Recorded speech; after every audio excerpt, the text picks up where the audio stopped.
London high court बानी MQM properties का case हार गए। फारूक सत्तार ने एमक्यूएम हाईजैक कर ली। मुत्तहिदा कौमी मूवमेंट के बानी अल्ताफ हुसैन प्रॉपर्टीज का केस लंदन हाई कोर्ट में हार गए। लंदन हाई कोर्ट के जज क्लाइव जोन्स ने फैसला दिया कि एमक्यूएम पाकिस्तान 2015 के आइन के तहत नहीं, जब अल्ताफ हुसैन ने एमक्यूएम खत्म करके इख्तियारात से दस्तबरदारी हासिल कर ली थी, बल्कि 2016 के आइन के तहत असली एमक्यूएम है और वो लंदन में अल्ताफ हुसैन के जेरे कंट्रोल 6 प्रॉपर्टीज की असल मालिक है।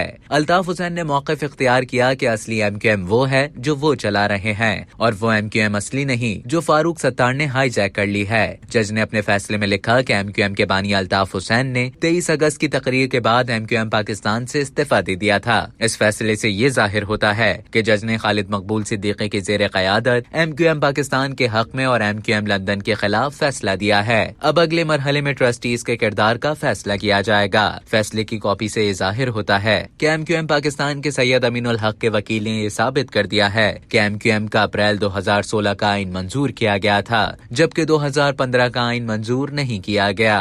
अब तक के लिए इतना ही। मजीद खबरों और न्यूज अपडेट्स के लिए डेली जंग के YouTube चैनल को सब्सक्राइब करें और Facebook के पेज को लाइक करना ना भूलें।